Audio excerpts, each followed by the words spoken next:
Ladies and gentlemen, it is my absolute pleasure to welcome to the 19th India Today Conclave the 11th President of the world's largest political party. Can we have a warm round of applause as I welcome Jagat Prakash Nadda. Nadda ji, welcome. Thank you so much for joining us over here.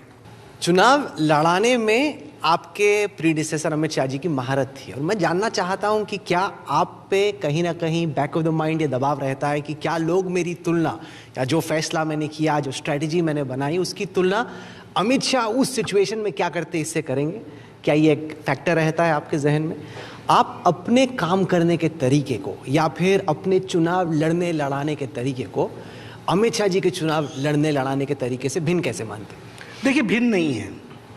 एक तो मैंने इससे पहले मैं उत्तर प्रदेश का चुनाव प्रभारी था जब वो राष्ट्रीय अध्यक्ष थे, तो हमारे कार्यशैली और कार्य करने का जो तरीका है राहुल जी, उसमें मैं कभी भी मेरे को ये दिमाग में नहीं आता कि इसमें अमित शाह जी क्या करते हैं, क्योंकि अमित शाह जी साथी हैं ना। एक टेलीफोन कॉल ही तो करना है और यही तो पूछना है कि इस सिचुएशन में what should we go, which side should we go and what we should do, इतना ही पूछना है। तो ये मेरे से बाहर कहाँ है? और उनका भी या राजनाथ जी का भी, उनका भी या नितिन जी का, सबका हमको साथ मिलता है और हमारे प्रधानमंत्री जी भी सारी चीज़ों में रुचि लेते हैं और एक प्रशासक होने के बावजूद भी उनका राजनीतिक दृष्टि से बहुत एक्टिव पार्टी में कंट्रीब्यूशन होता रहता है। तो मैं मुझे कभी इस तरीके से न सोचने का मौका मिला है और मैं इसमें कोई, जैसे मैंने कहा कि कलेक्टिव विजडम से चलना है, तो अपने व्यू पॉइंट को कहने में मुझे कोई दिक्कत भी नहीं होती है। और बहुत बार ऐसा होता है कि वो कुछ बोलते भी हैं, फिर मैं बोलता हूँ ये भी एक व्यू पॉइंट आया है, बोला ये भी अच्छा है, देख लो, इसको कर लो तो अच्छा रहेगा। तो इट्स मुझे कोई अच्छा शब्द नहीं है, लेकिन ये उधार नहीं लेना होता, ये हमारा ही है।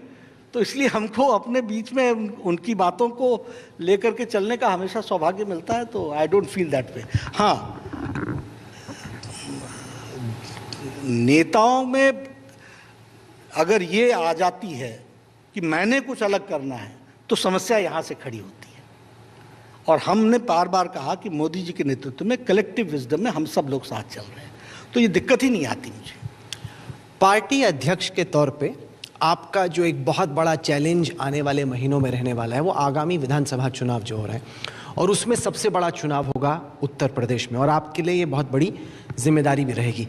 इस वक्त उत्तर प्रदेश के चुनावी समीकरण को आप कैसे पढ़ते हैं? आपके हिसाब से जो योगी आदित्यनाथ जी की बीजेपी की सरकार है, उसके परफॉर्मेंस को लेके जब आप जनता के पास जाएंगे, क्योंकि तमाम फैक्टर्स हैं, सरकार का खुद का परफॉर्मेंस है, कोरोना काल में जो लोगों को दिक्कतें हुई कहीं ना कहीं वो एक सवाल है, तमाम तरह के इश्यूज़ हैं जो कि इस वक्त चल रहे हैं। उत्तर प्रदेश में चुनावों को लेकर आपकी क्या तैयारी चल रही है? आप कितने कॉन्फिडेंस हैं कि लखनऊ में एक बार फिर से बीजेपी की सरकार बने?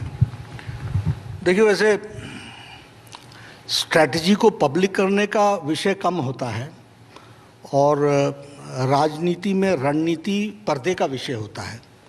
लेकिन मैं एक बात आपको ज़रूर बोलना चाहता हूँ कि भारतीय जनता पार्टी हमेशा ही, हर दिन, हर पल, हर समय एक योजनाबद्ध तरीके से आगे बढ़ती है। इसलिए बाकी लोग चुनाव तो तब लड़ेंगे ना जब कोड ऑफ कंडक्ट लड़ेगा। हम तो हर दृष्टि से हमेशा प्लानिंग के साथ पार्टी क्या कर रही है उसको आगे बढ़ाते हैं।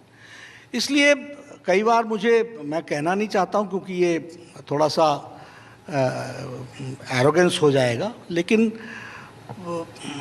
जो लोग अभी करने लगे हैं वो होमवर्क हम लोग बहुत पहले कर चुके हैं। तो इसलिए जब इलेक्शन की बारी आती है तो उस समय तक जब वो उन बातों के पीछे लगते हैं तो मुझे कई बार हंसी भी आती है, मुस्कुराहट भी आती है।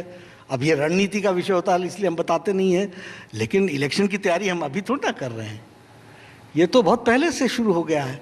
और इसके तौर तरीके, सिस्टम्स आर इन प्लेस और नॉट, हमारी वीकनेसेस कहाँ कहाँ हैं, कहाँ हमको रेक्टिफाई करना है, कहाँ हमको बल देना है, और आप सब लोग सुबह शाम हम लोग को इतना बताते रहते हैं, तो वो हमारे लिए कांस्टेंट सोर्स ऑफ इंफॉर्मेशन होता है। उस इंफॉर्मेशन पर हम वर्क करते हैं। तो इसलिए उत्तर प्रदेश के चुनाव हो चाहे कहीं का भी चुनाव हो, भारतीय जनता पार्टी उस दिन नहीं लड़ने ले जाती है जिस दिन चुनाव होते हैं। हम पहले से ही क्यों, और उसमें हमारा, अब देखिए ना, ये कल्चर किसने दिया कि हम जनता के बीच में किए गए वायदों को पूरा करके जाएं। ये इससे पहले क्यों नहीं था 70 साल में ये कल्चर? नया मैनिफेस्टो लेकर के आ जाती थी पॉलिटिकल पार्टीज और जनता भी भूल जाती थी। ये अपना होमवर्क, अपना ये कार्ड बताना, यानी अपना जो हमने काम किया है उसको बताना, ये काम तो भारतीय जनता पार्टी ने सिखाया। तो इसलिए हम कॉन्शियसली और कॉशियसली इस बात को करते रहते हैं कि क्या कहा था, क्या किया है, क्या करना बाकी रह गया, कब तक हम करेंगे। हमारे यहाँ इसके लिए कमिटीज़ बनी हैं, पॉलिटिकल पार्टीज़ में मैनिफेस्टो कमेटी की इम्प्लीमेंटेशन कमेटी बनी है। They have to see to it, they have to work on it, and chief ministers take personal pains to see to it that this is being done. तो ये सारी चीज़ें उसमें work करती हैं। बीते कुछ दिनों से नड्डा जी, लखीमपुर खीरी का जो वाकया है वो सुर्खियों में रहा है देश भर में, और ख़ास तौर से उत्तर प्रदेश में उसको देखा गया है। एक बेहद रफ्तार से चलती हुई गाड़ी कुछ किसानों को रौंदती हुई चली जाती है। मेन अक्यूज्ड के पिता केंद्र सरकार में राज्य मंत्री हैं। पार्टी अध्यक्ष के तौर पे लखीमपुर खीरी के इस वाकये से आप कितने चिंतित हैं, इस पर आपकी क्या सोच है, और क्या आपको लगता है कि चुनाव में एक बड़ा मुद्दा बन सकता है? देखिए, इस घटना को हम चुनाव की दृष्टि से न देखें, मानवता की दृष्टि से देखें। ये दुखदाई घटना है और हम आपको भारतीय जनता पार्टी के राष्ट्रीय अध्यक्ष के रूप में, आज सवेरे मुझे जानकारी मिली है, योगी जी भी आए थे, उन्होंने, law will take its own course and nobody is above law, ये स्पष्ट है। हमने SIT गठित की है, professionally, scientifically best possible investigation will take place with high professional standards, और दूध का दूध, पानी का पानी होगा, और इसको करने में हम कभी भी कोई कसर नहीं छोड़ेंगे। एक इससे अलग बात मेरे ध्यान में आती है जो आपके साथ शेयर करना चाहता हूँ। एक नया तरीका जो ट्रेंड डेवलप हो रहा है विरोध का, उसके बारे में भी सोचना चाहिए, वो भी चिंताजनक है। कई घटनाएं हो रही हैं, राह चलते गाड़ी पर अटैक हो जाता है।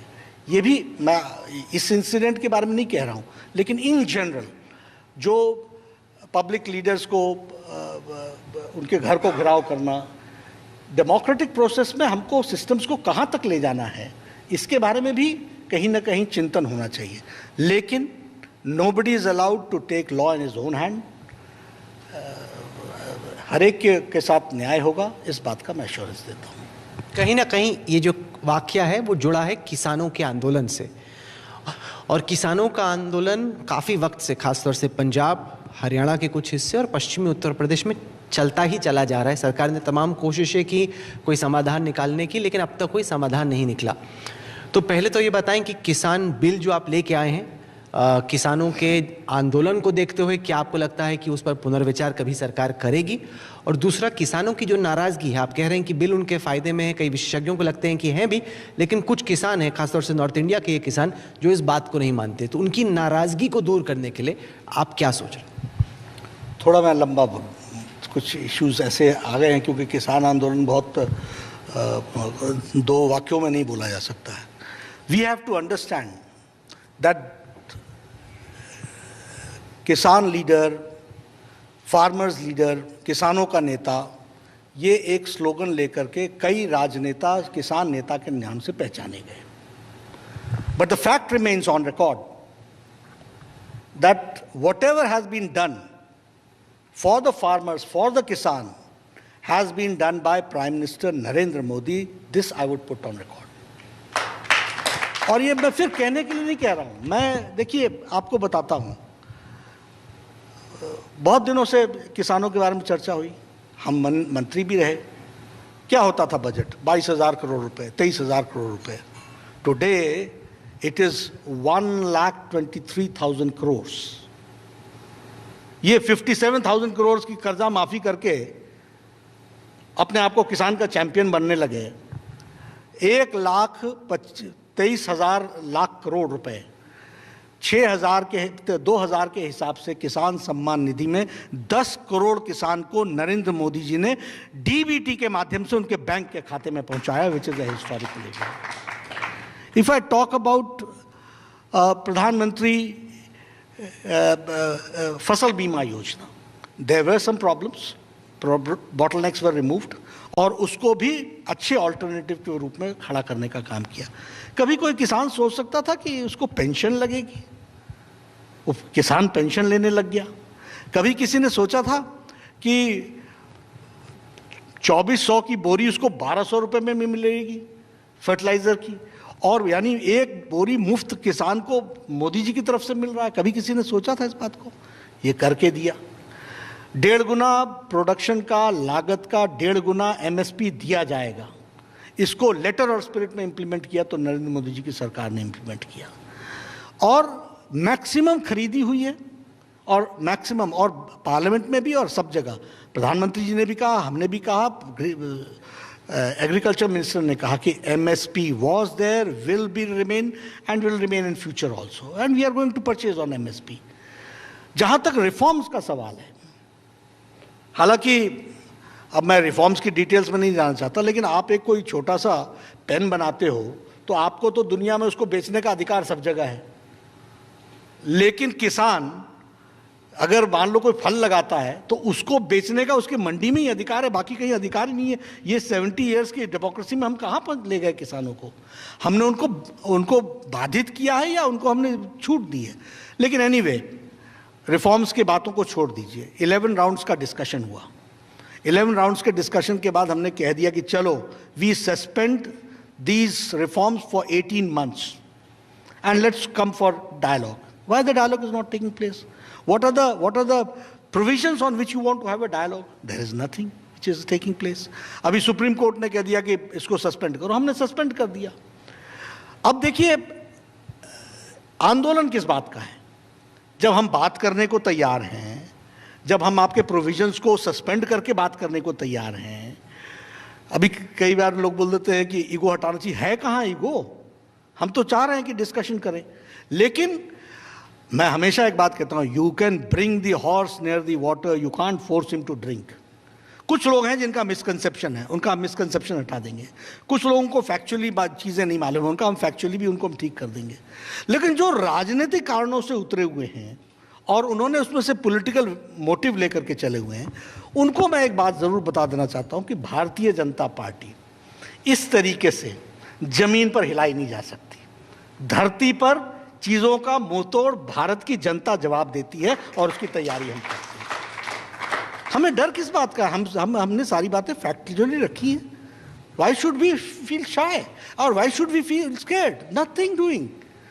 हम आज भी डिस्कशन के लिए तैयार हैं। ये डेमोक्रेसी है, ये किसी की जमहूरियत है, ये यहाँ किसी की बपौती नहीं है। हम डिस्कशन के लिए तैयार हैं, लेकिन हम डिस्कशन चाहते हैं। आपकी कुर्सी चली गई इसलिए आप हल्ला करना शुरू करो, तो ये तो पीड़ा कहीं और है और आवाज़ कहीं और निकल रही है। तो जनता के बीच में जाने की ताकत तो हमको भी है, और हमारे पास मोदी जी जैसे नेता हों और जिन्होंने सारे काम को किया है, तो ठीक है। हम तो इलेक्शंस को फेस करने वाले लोगों में से हैं, बूथ पर काम करने वाले लोगों में से हैं। कौन जानबूझ के गड़बड़ कर रहा है और कौन गलती से गड़बड़ कर रहा है, इसका डिस्टिंक्शन करने की ताकत हमको जमीन पर है, तो हम वो करेंगे। पर कहीं ना कहीं जो किसान विरोध और हम फिर ये क्षमा करिएगा, थोड़ा विषय आता है तो इमोशंस इन्वॉल्व हो जाते हैं, लेकिन तैश में नहीं बोल रहा हूँ, पूरी हलीमी के साथ बोल रहा हूँ, with full humility in my command. I would like to say democratic processes इस तरीके से कर्व नहीं किए जाते और कर्व नहीं होते हैं, ये मान करके चलिए। और विपक्ष को, अगर राजनीति में विपक्ष को विपक्ष जानना हो तो मैं उनसे कहूँगा, लंबे समय रहा हूँ राजनीति में, विपक्ष में, और विपक्ष का नेता भी रहा हूँ। पेशेंस सबसे पहली चीज़ होती है विपक्ष में काम करने के लिए। जिसमें पेशेंस नहीं वो विपक्ष कर ही नहीं सकता। पेशेंस सबकी चीज़। किसको बता रहे हैं आप ये, राहुल गांधी को कि अखिलेश को? देखिए, जिसको अच्छी बात जो सुन ले उसका भला। हमारे को मैं तो जो हमारी जो छोटी मोटी जानकारियां हैं उसको मैं कोई अपने पास अपनी कस्टडी में नहीं रखना चाहता हूं। जो भी उसका लाभ उठा सकता है उठा ले। कोरोना काल में तो ठंडे पड़े हुए थे, लेकिन अब एकाएक सक्रिय हो गए हैं, बाहर निकल रहे हैं, धरना दे रहे हैं, अरेस्ट हो रहे हैं। तो इसमें एक सवाल ये उठता है कि राहुल गांधी ने कहा कि हिंदुस्तान में डिक्टेटरशिप हो गई। उन्होंने कहा कि मोदी जी के राज में विपक्ष को प्रोटेस्ट करने का मौका नहीं मिल रहा, हम लोग निकलते हैं तो हमें लॉकअप कर दिया जाता है कि पूरे हिंदुस्तान को कश्मीर बनाया जाता है। देखिए, अब आप मुझे प्रेरित कर रहे हैं कि मैं कुछ राहुल पर बोलूं, राहुल गांधी जी पर बोलूं।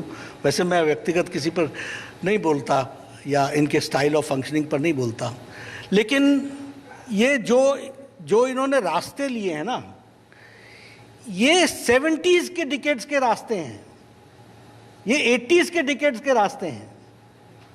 आज दुनिया बहुत आगे बढ़ गई है, ये पब्लिक है, ये सब जानती है, इसको बताने की जरूरत नहीं होती। इससे पूछ लेना ज्यादा अक्लमंदी है, पब्लिक से पूछ लो तो दे नो कि कहां एक्टिंग हो रही है और कहां सच्चाई है, और वो सच्चाई के साथ खड़ी हो जाती है। इस बात को ध्यान रखना चाहिए। तो इसलिए ये जिसको बोलते हैं कि सिंबोलिज्म, 15 मिनट के लिए चले गए, 2 फोटो शॉट्स ले लिए और प्रेस को दे दिया, ये ठीक है थोड़े दिनों के लिए। पॉलिटिकल पार्टी चलानी है उन्होंने भी तो कुछ कार्यक्रम दिखाने हैं। इससे बदलाव नहीं आता है और इससे लोग मजबूत नहीं होते हैं, ये उनको समझना चाहिए। मैं अपनी पार्टी के साथ भी बहुत सख्त हूँ। मुझे जब लोग बोलते हैं कि मैंने ये प्रोग्राम किया है तो मैं तुरंत बोलता हूँ अपलोड करो अपना फोटोग्राफ, साथ में आज की अखबार लगाओ और मुझे भेजो, I would like to see. Monitoring करना हमारा काम है, चेकिंग करना हमारा काम है, धरती पर कितना काम हुआ उसको जानना हमारा काम है। किसी की कैपेसिटी 500 की और 5000 बोले कैसे चलेगा?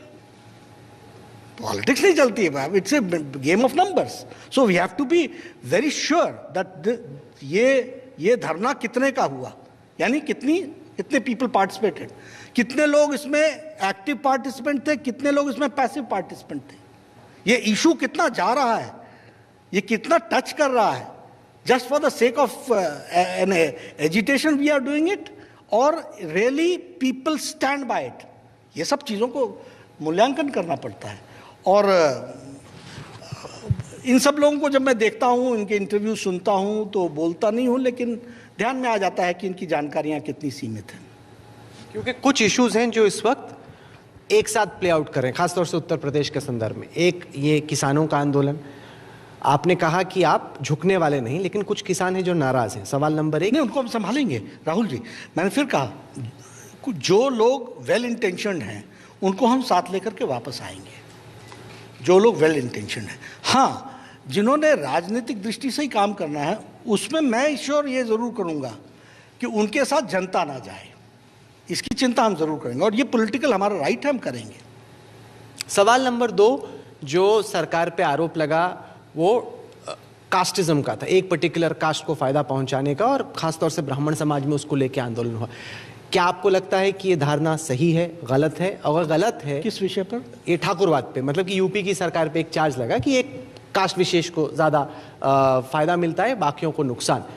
कास्टिज्म, कोरोना काल में जो जॉब लॉस और इकोनॉमिक लॉस हुए, और ये फार्मर एजिटेशन, क्या आपको लगता है कि ये सारे जो इश्यूज हैं ये बिल्डअप होंगे उत्तर प्रदेश के चुनाव से पहले? नहीं, देखिए, हमारे काम करने का तरीका मोदी जी के नेतृत्व में सबका साथ, सबका विकास, सबका विश्वास, सबका प्रयास। इसलिए जब हम न्यूमेरिकली चीज़ों पर आते हैं तो बेनिफिशियरीज को जब हम उठा करके देखते हैं तो कास्ट वाला चार्ज भी जाता है, बाकी चार्जेस भी जाते हैं, और हम उसको बूथ में ट्रांसलेट करने की कैपेसिटी रखते हैं। तो हम उसको बूथ पर इस विषय को हम ट्रांसलेट करेंगे। उनको ये सब एक हैंडी स्लोगन्स मिल जाते हैं जो थोड़ी देर के लिए चल जाते हैं, तो वो करेंगे, उनका काम है, वो करें। लेकिन उत्तर प्रदेश हो चाहे और भी प्रदेश हो, हम फैक्चुअली जब चीज़ों को हम ध्वस्त कर सकते हैं तो हम उसको ध्वस्त करेंगे भी, और ये चीज़ें टिकने वाली नहीं हैं। अध्यक्ष के काल में हमने ये देखा कि कई राज्यों में चीफ मिनिस्टर्स बदले। तो पहले तो कर्नाटक में बड़ा सवाल हो रहा था कि अगर आप चीफ मिनिस्टर बदलेंगे तो क्या होगा। आपने नए चीफ मिनिस्टर को आप लाए, वो चीफ मिनिस्टर आज आए भी थे, बोम्मई जी, उन्होंने सेटल इन भी हो गए और अपने काम पे भी लग गए। आपको उत्तर प्रदेश में ये उत्तराखंड में 2 दफ़ा आपको चीफ मिनिस्टर चेंज करना पड़ा, और अभी आपने गुजरात में भी किया, जहाँ पे एकाएक आप एक फर्स्ट टाइम एमएलए को आपने चीफ मिनिस्टर बनाया। तो ये जो आपकी बीच रास्ते में चीफ मिनिस्टर बदलने की स्ट्रेटेजी है, इसके पीछे वजह क्या है? और क्या कहीं ना कहीं चीफ मिनिस्टर बदल कर पार्टी ये मान रही है कि पिछला जो चीफ मिनिस्टर है वो ठीक से काम नहीं कर रहा था, इसलिए आपको एंटी इनकम्बेंसी से डील करने के लिए, कि झारखंड में जो हुआ वो दोबारा ना हो, कि हम ही एंटी इनकम्बेंसी से डील करके आपको चुनाव से पहले ही एक नया चेहरा दे दें? देखिए, ये फैसले आइसोलेशन में नहीं होते हैं और ये फैसले एक विषय को लेकर के नहीं होते हैं, इन टोटलिटी सोचने के बाद होते हैं। सारी चीज़ों का एक विचार करने के बाद ये सारी की सारी चीज़ों में होता है।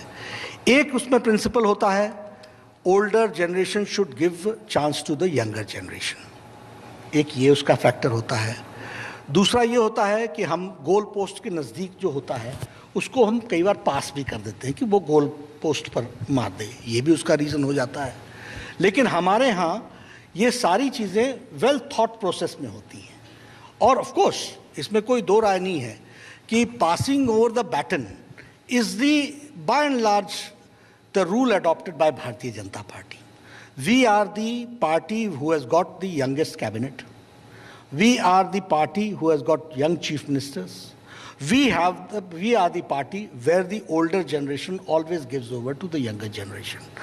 और अब आपने पूछ लिया इसलिए मैं बोलता हूँ कि हमने तो 3 स्टेट्स में 4 चीफ मिनिस्टर्स बदल दिए। जाने वाला कहता है मुझे बहुत मैं धन्यवादी हूँ पार्टी का कि पार्टी ने मुझे मौका दिया और अब मेरा छोटा भाई बहुत अच्छे से इसको संभालेगा और हम पूरी तरीके से खड़े रहेंगे। ये हमारे संस्कारों में होता है और वो हैंड ओवर करता है। कांग्रेस पार्टी ने तो एक ही स्टेट में हिम्मत की थी, तो वहाँ जो हाल हुआ वो तो आप जानते ही हैं। This is only possible in Bharatiya Janata Party where people the transition takes place. और फिर मैं बताऊँ ये क्या है, ये दोष है जो ऐसे शब्दावली आ जाती हैं, जैसे ही holds the post of chief ministership. तो when you hold a post of chief ministership, psychologically आप ये महसूस करने लगते हो कि आप किसी पोस्ट पर हो। हमारी शब्दावली क्या है, इनको मुख्यमंत्री की जिम्मेवारी दी गई है। तो जिम्मेवारी से बोध ये होता है साइकोलॉजिकली कि this is a responsibility given to be me and in times to come it is to be shouldered by other also, we have to pass on the baton. तो एक अलग तरीके का संस्कार पैदा होता है और उस संस्कार के तहत हम काम करते हैं और इसके नतीजे भी अच्छे आते हैं। आपने कह दिया गुजरात की बात, लेकिन अब गांधीनगर में 90% म्यूनिसिपल कमेटी का चुनाव हम जीत गए हैं। तो वो उन फैक्टर्स को भी ध्यान में रखा जाता है। लेकिन डायनेमिज्म है, नए लोगों को चांस देना है, नए नए एक्सपेरिमेंट्स करने हैं। और पार्टी के अंदर भी ये अब आपके साथ मैं शेयर कर रहा हूँ, अभी हमारे यहाँ लगभग 30 बाई इलेक्शंस हो रहे हैं। हमने कहीं भी किसी परिवार के व्यक्ति को टिकट नहीं दिया। It's a conscious and a cautious decision which has been taken place. ऐसा मतलब तो नहीं है कि उन्होंने काम नहीं किया होगा, लेकिन नहीं, पार्टी को इंटरनल डेमोक्रेसी में ग्रो करना है। Hard decisions have to be taken, somebody has to sacrifice. उसको अपना सैक्रिफाइस करना पड़ेगा in the interest of the ideology, in the interest of the party. तो वो करते हैं और हम उनको सबको संभाल करके लेकर के चलते हैं। तो इस बात से मैं सिर्फ एक ही बात बताना चाहता हूँ कि हमारे यहाँ इस तरीके के एक्सपेरिमेंट्स समय समय पर होते रहते हैं, उनको हम पूरा करने का प्रयास करते हैं। आपने जिक्र किया पंजाब में कांग्रेस ने जिस तरह से अपनी सरकार बदली, उसके बाद चीफ मिनिस्टर की नाराज़गी के बारे में, और कैप्टन अमरिंदर सिंह दिल्ली आए, मुलाकातें हुई बीजेपी के शीर्ष नेताओं से। तो पंजाब के चुनाव को नड्डा जी आप कैसे देखते हैं? क्या कैप्टन अमरिंदर सिंह अपनी पार्टी बनाएंगे? क्या बीजेपी उसको सपोर्ट करेगी? क्या आपको लगता है कि बीजेपी और कैप्टन अमरिंदर सिंह मिलकर पंजाब का आगामी चुनाव लड़ने वाले? देखिए, अमरिंदर सिंह जी अभी कांग्रेस में हैं, वो आहत है। उनके इंटरव्यूज़ जो मैंने सुने देखे, उनकी इज्जत नहीं रखी गई। उनकी has not been handled with जिसने केयर के साथ उनको हैंडल करना चाहिए था। ये उनके साथ दिक्कत है। जहाँ तक भारतीय जनता पार्टी का सवाल है, मैं पंजाब में भारतीय जनता पार्टी को आगे चल करके एक अच्छा पोटेंशियल फोर्स के रूप में बढ़ने का स्कोप देखता हूँ। रही बात कि अमरिंदर सिंह जी के साथ ये हाइपोथेटिकल क्वेश्चन है, ऐसी कोई बात नहीं है। वो कांग्रेस में है, उनको अपना रास्ता चुनना उन्होंने कहा कि मैं कांग्रेस छोड़ दूंगा। वो तय करे, लेकिन हमारे साथ इस तरीके की कोई बात नहीं। क्या आपको लग रहा है कि वहां नाराजगी थी, क्योंकि खासतौर से जो किसान का बिल आया उसके बाद पंजाब में बीजेपी के खिलाफ नाराजगी थी, और अगर अमरिंदर सिंह आ जाएं तो कहीं ना कहीं उस नाराजगी को काउंटर करने में आपको मदद मिलेगी? नहीं, देखिए, हम इस तरीके से नहीं देखते हैं, क्योंकि हाइपोथेटिकल हो जाएगा आंसर देना। मैं ये कहता हूं कि भारतीय जनता पार्टी को इन सारी विपरीत परिस्थिति में भी पंजाब में बढ़ने का स्कोप दिखता है, और वो अपने बल पर दिखता है। मैं आपसे जानना चाहता हूं कि जो वक्त आपका बचा है पार्टी अध्यक्ष के तौर पे, आप क्या चाहेंगे कि इतिहास क्या याद रखे कि नड्डा जी की लेगेसी क्या रही पार्टी अध्यक्ष के तौर पे? क्या वो चीज़ है जो आप अचीव करना चाहते हैं कि विरासत के तौर पे आप भारतीय जनता पार्टी के लिए छोड़ गए? देखिए, जैसे अब आपने पूछा ना राहुल जी, हमारी सोच का प्रोसेस प्रेसिडेंटशिप से जुड़ा हुआ नहीं है। मैं पार्टी को जब देखता हूं तो आजीवन देखता हूं, अंतिम सांस तक देखता हूं, और मैं ये देखता हूं कि भारतीय जनता पार्टी में काम करते हुए मोदी जी ने जो सपना है जिसको हम साकार करने के लिए बढ़े हैं कि भारत विश्व गुरु बने, उसमें पॉलिटिकल इंस्ट्रूमेंट की तरह, एक उपकरण की तरह भारतीय जनता पार्टी का सदुपयोग हो, हम उसका टैलेंट का उपयोग कर सकें, और इस चेंज के प्रोसेस में बीजेपी पूरी ताकत के साथ आगे बढ़े। आज हम 8 लाख प्लस बूथ पर सक्षम हैं, हम इसको 10 लाख प्लस बूथ पर पहुंचाना है हमने, वो हम पहुंचाएंगे। हमारे बूथ की कमिटीज़ कंसोलिडेटेड हों, representative of all sections of the society हो, ये हमारी जिम्मेवारी है, इसको पूरा करना हमारा काम है। और जैसा अमित शाह जी ने एक बार कहा था कि भारतीय जनता पार्टी ने अभी उत्कर्ष देखना बाकी है, तो there are states where we have to expand, there are states where we have to consolidate, there are states where we are in opposition, we have to come in the governance, there are states which are being ruled by regional parties where we have to see a strong ideological based party should take over. ये सब हमारे काम हैं, ये मेरे tenure तक पूरे होंगे, ये हमारी लगन हो सकती है, लेकिन हम सारी जिंदगी काम करेंगे और जो भी आगे आएगा उसके साथ मिलकर के काम करेंगे। हम लोग इस तरीके से नहीं सोचते कि नाउ यहाँ पर now your time ends, no, my time is for whoever will come as the president, I will be a contributory factor. अभी तक राजनाथ जी, नितिन जी के साथ अमित जी जुड़े हुए थे, उसके हम जुड़ गए, हमारे बाद कोई और आएगा उसके साथ जुड़ेंगे, लेकिन उत्कर्ष तक ले जाना, इंस्ट्रूमेंट ऑफ चेंज बनना, इंस्ट्रूमेंट ऑफ चेंज बनने के लिए पॉलिटिकल पार्टी की रेलेवेंस बनी रहना, स्ट्रॉन्ग आइडियोलॉजिकल बेस के साथ on research and on facts and figures, how can we improve the common man's life, इसके लिए कंट्रीब्यूट करना, इसके लिए डेडिकेट करना, यही हमारा उद्देश्य रहेगा। और ये एक फ्लेवर होता है, ये कोई पोजीशन से नहीं आता है, ये एक ललक होती है, और उस ललक में जीने वाले मैं नहीं हूं, लाखों बीजेपी के कार्यकर्ता हैं जिनको कुछ नहीं मिलता है, उसके बावजूद भी सारा जीवन लगा करके बीजेपी के लिए काम करते हैं, तो हम उन लोगों में से हैं। ये तो हमको अपॉर्चुनिटी मिल गई कि आप बिकम ए प्रेसिडेंट। बहुत से ऐसे लोग हैं जो हमसे ज़्यादा इंटेलिजेंट हैं, ज़्यादा मेहनती हैं, ज़्यादा वो करते हैं, उनको अपॉर्चुनिटी नहीं मिली है, उनकी चिंता कौन करेगा और उनको साथ लेकर के कौन चलेगा? हम चलेंगे, ये हमारा कर्तव्य है, तो यही मेरा टारगेट है, इसको मैं पूरा करना चाहूँगा। हमने अब तक चर्चा की भारतीय जनता पार्टी की, 1 मिनट मैं चर्चा करना चाहता हूँ विपक्ष के बारे में, क्योंकि 2024 के चुनाव में विपक्ष कोशिश कर रहा है कि वो लामबंद हो। पहले भी कोशिश की, वो चली नहीं। क्या आपको लगता है कि क्योंकि वो देख रहे हैं कि बीजेपी मजबूत हो रही है, इस बार विपक्ष के कंसोलिडेट करने के चांसेस ज़्यादा हैं? और दूसरा, हम देख रहे हैं कि आम आदमी पार्टी हो या फिर तृणमूल हो, वो नए नए स्टेट्स में जा रहे हैं, गुजरात हो, गोवा हो, उत्तराखंड हो, तो आपको लग रहा है कि कहीं ना कहीं फ़ायदा है कि जितना विपक्ष का वोट बिखरेगा उतना तो आपको फ़ायदा है? देखिए, हम इस तरीके से नहीं सोचते हैं।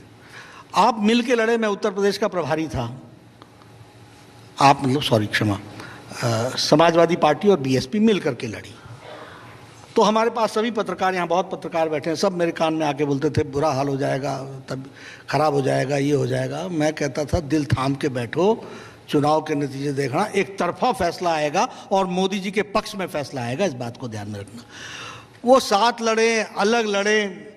देखिए, लड़ने वाले की ताकत ये होनी चाहिए, come what may we will win, and come what may our strategy should be fool proof. तो ये तो सरकमस्टांस है। हम दूसरों के भरोसे राजनीति नहीं करते हैं, हम अपनी ताकत पर करते हैं। हमको अपना स्ट्रेंथ बढ़ाना है। वो कमजोर है इसलिए हमको ले आओ, नहीं, आप सारे मिल जाओ। नेशनलिज्म पर क्या कहना है, डेवलपमेंट पर क्या कहना है, कंट्री के इंटरनल सिक्योरिटी और एक्सटर्नल सिक्योरिटी के बारे में क्या कहना है, इकोनॉमिक ग्रोथ के बारे में क्या कहना है, ये इश्यूज हैं। कॉमन मैन की फ्लाइट को कैसे आप परिवर्तित कर रहे हो, उस पर आपका क्या कहना है। गरीब आदमी को क्वालिटी एजुकेशन मिले, इस पर आपको क्या कहना है। आम आदमी की हेल्थ फैसिलिटीज उस तक पहुंचे और कॉम्प्रिहेंसिव हेल्थ केयर मिले, उस पर आपको क्या कहना है। तो आपके मुद्दे हैं कुर्सी पर आना, हमारे मुद्दे हैं कि कुर्सी के माध्यम से देश को परिवर्तित करना, आगे बढ़ाना। मुद्दे अलग हैं, इसलिए हमको उनका कोई चिंता नहीं होती है। वो जो चाहें करें, उनको मुबारक। हम अपने मेहनत पर और अपनी ताकत पर और मोदी जी के डायनेमिक लीडरशिप पर भरोसा रखते हुए आगे बढ़ने वाले लोग हैं। हम परिवर्तन के एजेंट्स हैं। हम कोई किसी कुर्सी पर बैठने के लिए नहीं आए हैं और किसी कुर्सी पर बैठ करके सत्ता को भोगने के लिए नहीं आए हैं। सत्ता का उपयोग करते हुए लोगों के दिलों में भी स्थान बनाते हुए देश को आगे ले जाने के लिए आए। आपने हार और जीत की बात की, बहुत सारी जीत बीजेपी ने देखी है। एक बड़ी हार हुई पश्चिम बंगाल में। जब पश्चिम बंगाल के नतीजों को देखते हैं, कहाँ चूक हो गई, कहाँ कमी रह गई, क्या आप अलग कर सकते थे, और चुनाव के नतीजे आने के बाद वहाँ तो बॉल रिवर्स स्विंग हो रही है। अमूमन नए लोग बीजेपी में आते हैं, यहाँ तो आपके लोग छोड़ छोड़ के बड़े बड़े नेता जा रहे हैं। तो इससे क्या आपको लगता है कि अगले चुनाव से पहले स्थिति मजबूत हो उसकी जगह तो आपके कुछ एमएलएज जो कि फॉर्मर मिनिस्टर्स भी थे वो आपको छोड़ गए, क्या पार्टी उससे कमजोर हो? देखिए, देखने का नज़रिया है राहुल जी। मैं वेस्ट बंगाल के इलेक्शन के रिजल्ट्स से ऑप्टिमिस्टिक होता हूँ, आशावादी होता हूँ। आप बताइए किसी पॉलिटिकल पार्टी के लिए 3-3.5 साल के गैप में वोट परसेंटेज को 4 से बढ़ा करके 38-29 तक ले जाना ये छोटी बात है। 3 एमएलए से बढ़कर के 77 एमएलए हो जाना ये छोटी बात है। सीपीएम सीपीआई का, कांग्रेस का सफाया हो जाना और ओनली पॉलिटिकल पार्टी के रूप में एस्टैब्लिश होना ये कोई छोटी बात है? नहीं, ऐसा नहीं है। ठीक है, हम सत्ता के लिए चुनाव लड़ रहे थे, कम समय था, बेस एक्सपैंड करने के लिए और टाइम चाहिए था। हम इसका फैक्चुअली इमोशनली हम नहीं डिस्कस करते। 3 साल के अंतर बूथ सिस्टम्स को स्ट्रेंथन करना, इतनी बड़ी स्टेट में अपने आप को इस्टेब्लिश करना, we could go as fast as we could. हम जितनी कम समय में जितनी तेज चल सकते थे वो हमने चलने का प्रयास किया है और नतीजे भी आए हैं। उस नतीजे से हम ऑप्टिमिस्टिक हैं। एक बहुत बड़ी समस्या है और एक बहुत बड़ी चिंता का विषय है, ये सबके लिए है। हम तो लड़ेंगे ही, लेकिन आज 21वीं शताब्दी में, 21st सेंचुरी में, a state like West Bengal, state sponsored terror हो, ब्यूरोक्रेसी क्रम्बल डाउन हो, गवर्नमेंट जो है वो पॉलिटिसाइज्ड हो और अपने दुश्मनों को लिक्विडेट करने के लिए और समाप्त करने के लिए हर अनडेमोक्रेटिक नॉर्म्स को लेकर के आप चले हों, ये हम 21वीं शताब्दी में कौन सा भारत में हम इस प्रदेश को देख रहे हैं? You see 2,500 houses have been demolished. 80,000 people को अपना घर छोड़ना पड़ा है। 191 होम शेल्टर्स पार्टी चला रही है, बीजेपी चला रही है। लगभग कंपनसेशन की दृष्टि से देखा जाए तो 10 करोड़ से ज़्यादा जो डैमेज हुआ है उसका नुकसान हुआ है। 191 के आसपास सेक्सुअल अब्यूज केसेस हैं, सीरियस सेक्सुअल अब्यूज केस हैं। 53 मर्डर केसेस हैं। This is all I am saying after elections this has happened. There are 12,000 cases registered. ये ह्यूमन राइट्स का क्या जीता जागता एक तरीके से उसके सिस्टम को चैलेंज करने का एक तरीका बना हुआ है। हमें विश्वास है कि ये लड़ाई हम ही लड़ सकते हैं और डेमोक्रेटिक तरीके से लड़ेंगे। एक एक केस को हम बहुत ताकत के साथ परस्यू कर रहे हैं। ह्यूमन राइट्स कमीशन से लेकर के बाकी सब लोग इस काम में जुटे हैं। लॉ के माध्यम से इसमें जीत हमें हासिल होगी। ये दीगर बात है कि आज़ाद भारत में जहां हम बात कर रहे हैं इंडिकेटर्स की, हेल्थ इंडिकेटर्स की, वहाँ हम देखते हैं मैल न्यूट्रिशन सबसे ज़्यादा वेस्ट बंगाल में, वहाँ हम देखते हैं कि ह्यूमन ट्रैफिकिंग सबसे ज़्यादा वेस्ट बंगाल में, वहाँ हम देखते हैं law and order situation tremble down सबसे ज़्यादा वेस्ट बंगाल में, एजुकेशन के नाम पर जो हो रहा है वो भी हमको दिख रहा है। तो ये इंडिकेटर्स, हेल्थ इंडिकेटर्स बताते हैं। मैं हेल्थ मिनिस्टर था, 6 महीने डेंगू के मॉर्टेलिटी केसेस का रिपोर्टिंग नहीं की है वेस्ट बंगाल की सरकार ने। मैं बोलता रह गया, मैं कहा Mamata ji this is not your private property, government wants to help you, government of India wants to help you, होबे ना करबे ना, ये क्या मतलब है? ऐसे थोड़ी ना देश चलता है। I am there to help you, you are not taking the help. और डेंगू के केसेस रिपोर्ट नहीं हो रहे, डॉक्टर के पास क्या घबराया हुआ डॉक्टर, रिपोर्ट कर देंगे तो दिक्कत हो जाएगी। ये प्रजातांत्रिक देश है का प्रजातांत्रिक वो ढांचा है। लेकिन कोई बात नहीं, हम किसी से इस पर कोई सपोर्ट नहीं मांगते हैं, हम अपनी ताकत पर democratically we will win over, ये मैं आपको जरूर। वक्त खत्म हो रहा है, कुछ सवालों की रिक्वेस्ट आ रही है, तो 2 सवाल हैं। एक अशोक सिंघल पूछना चाहते हैं। अशोक जी पूछिए। माइक आ रही है। अशोक जी के सवालों से तो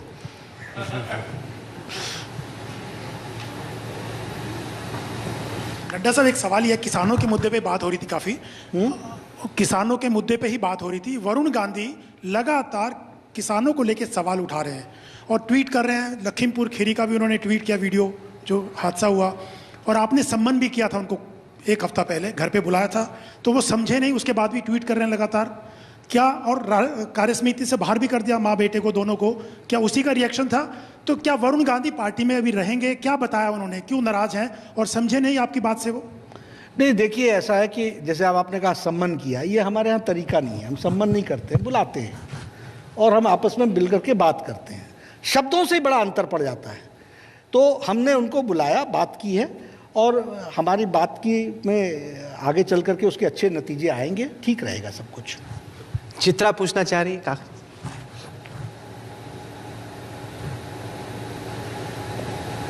मेरे छोटे छोटे 3 सवाल हैं आपसे। पहला ये कि उत्तर प्रदेश के इलेक्शन में सबसे बड़ा मुद्दा आपको कौन सा लगता है जिसको लेकर बीजेपी आम लोगों के बीच जाकर वोट मांगेगी? मेरा दूसरा सवाल यह है, आपसे कुछ देर पहले प्रियंका गांधी ने आज तक को इंटरव्यू दिया है, उसमें उनकी ओर से कहा गया है कि जो मेन अपराधी है उसको पुलिस आमंत्रित कर रही है। देश और दुनिया में कहीं ऐसा नहीं देखा गया कि पुलिस कहती हो कि आइए हम आपका इंतजार कर रहे हैं। तो आखिर आरोपियों को बचाने की कोशिश क्यों की जा रही है? और तीसरा सवाल यह है कि प्रियंका गांधी की अति सक्रियता उत्तर प्रदेश में क्या बीजेपी को परेशान करती है? पहला प्रश्न, मुद्दा। हाँ, देखिए जहाँ तक इलेक्शन का सवाल है, हमारा मुद्दा बड़ा स्पष्ट है। मोदी जी का उत्तर प्रदेश के विकास में योगदान और योगी जी का प्रोएक्टिव रोल होकर के उसको धरती पर उतारना। आप मेडिकल कॉलेजेस की बात लीजिए कि मैं हेल्थ मिनिस्टर रहा हूँ, 59+ मेडिकल कॉलेजेस उत्तर प्रदेश में सबसे ज़्यादा, जिसमें से 33+ मेडिकल कॉलेजेस मोदी जी की सरकार ने योगी जी को दिए। इंडिकेटर्स की बात कर लीजिए, मैं 1998 में जब हेल्थ मिनिस्टर था तो अपने हिमाचल में बड़ी मेहनत करता था। जब नेशनल इंडिकेटर्स देखता था तो कहते थे कि भारत की स्थिति बहुत अच्छी नहीं है। मैं पूछता था कि क्यों अच्छी नहीं है, तो कहते थे बीमारू राज्य हैं, ये वो तकलीफ देते हैं। मैंने कहा क्या होता है बीमारू राज्य? तो वो 5 स्टेट्स गिना देते थे, उसमें से उत्तर प्रदेश का यू भी होता था कि ये बीमारू राज्य है, इसके कारण हो जाता है। आज मैटरनल मॉर्टेलिटी रेशियो उठा लीजिए, IMR उठा लीजिए, इन्फेंट मॉर्टेलिटी रेट उठा लीजिए, चाहे आप विकास के हेल्थ इंडिकेटर्स उठा लीजिए, आप डिजीज़, वाटरबोर्न डिजीज़ की कमी की बात उठा लीजिए, आप वैक्सीनेशन की बात उठा लीजिए, आप एजुकेशन की बात उठा लीजिए, आप इंफ्रास्ट्रक्चर की बात उठा लीजिए, आप कनेक्टिविटी की बात उठा लीजिए। आप जो दंगों से पीड़ित प्रदेश माना जाता था वो दंगा रहित प्रदेश हो गया है, इस बात को भी हमको समझना चाहिए। तो लॉ एंड ऑर्डर से लेकर के, कनेक्टिविटी से लेकर के, जहाँ जाता हूँ मैं उत्तर प्रदेश घूमता रहा, मैं सबसे ज़्यादा हाईवेज़ पर चलने वाला मैं ही हूँ। पूछता था ये कब बना शुरू हुआ? 2017। ये कब कंप्लीट हो रहा है? 2020, 2019, 2000। ये सारे हाईवेज, पहले मैं जाता था तो बोलते थे जी, अब हमको लोग बोलते हैं मैं सुबह आ जाऊंगा। मैं कहा कैसे आ जाओगे? अब तो बहुत अच्छा है जी, वो तो बस फ्लाईओवर लेना है, उसके बाद तो दनादन 2 घंटे में हम पहुंच जाते हैं। यही 2 घंटे पहले बुलंदशहर जाने का मतलब ये होता था कि सुबह के निकलो तो शाम तक पहुंच जाओ, तो अपने आप को खुश नसीब समझो। तो ये भी हमने उत्तर प्रदेश का बदलाव देखा है। तो डेवलपमेंट हमारा एक बहुत बड़ा मुद्दा है, और लॉ एंड ऑर्डर के दृष्टि से लोगों को साथ एक क्लीन प्रशासन देना। जहाँ तक आपने बात की कि प्रियंका जी ने कहा कि किसी को विशेष रूप में हम सपोर्ट कर रहे हैं, मैं आपको बड़े स्पष्ट शब्दों में कहूँगा कि साइंटिफिकली, प्रोफेशनली SIT जो भी दोषी होगा उसको बुक्स पर लाएगी, और कानून से बड़ा कोई नहीं है। कानून अपना एक्शन लेगा और कानून की प्रक्रिया पूरी होगी, ये हम आपको एश्योर करते हैं। तीसरा, आपने कहा कि वो एक्टिव हो गई हैं। ये प्रजातंत्र का देश है, वो कोई किसी को नहीं रोक सकता है, वो ज़रूर एक्टिव हो। मुझे कोई हम रोकने वाले कौन होते हैं?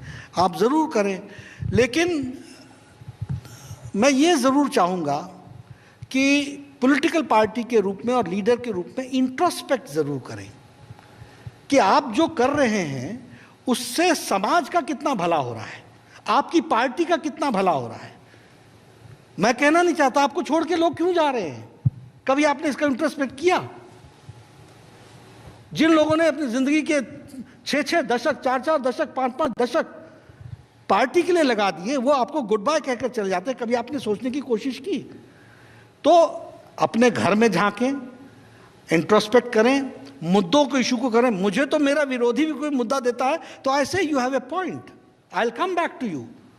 हमने बपौती थोड़ी ना ले रखी है कि हम ही I am the repository of all wisdom. No, not at all. हमारे पास कोई रिपोजिटरी नहीं है, हमने भी आप लोगों से मिलकर के सीखा है। लेकिन सच्चाई को ढूंढने का अधिकार तो मेरा है, तो मैं चाहूँगा वो भी सच्चाई को ढूंढे। ये फ्लैमेबॉयंस और ये ग्लैमर और शो से राजनीति, ये 21वीं शताब्दी का भारत है, ऐसे चलेगा नहीं। ये मुद्दों पर चलेगा, और जो लोग मेहनत के साथ खड़े होना चाहते हैं, गरीब के साथ खड़ा होना चाहते हैं, उसको वो भारत आगे चलेगा। इस बात को हमको समझना है। Anjana, one last question and then we finish. Nadda ji, Lakhimpur Kheri की हिंसा बतौर अध्यक्ष आपकी कोशिश होगी कि चुनाव में जीत मिले, लेकिन क्या आशीष मिश्रा, गृह राज्य मंत्री के पुत्र, ने ऐसी किरकिरी पार्टी की करा दी है कि आने वाले चुनावों में कई जगहों पर सफाई देता फिरना पड़ेगा कि जो शख्स कल तक टेलीविजन इंटरव्यू पर आ रहा था वो आज नदारत है, पुलिस नोटिस पर नोटिस चस्पा कर रही है? सब नहीं, ठीक बात है। हम लोगों को भी इसमें केयरफुल होने की ज़रूरत है और ध्यान रखने की ज़रूरत है।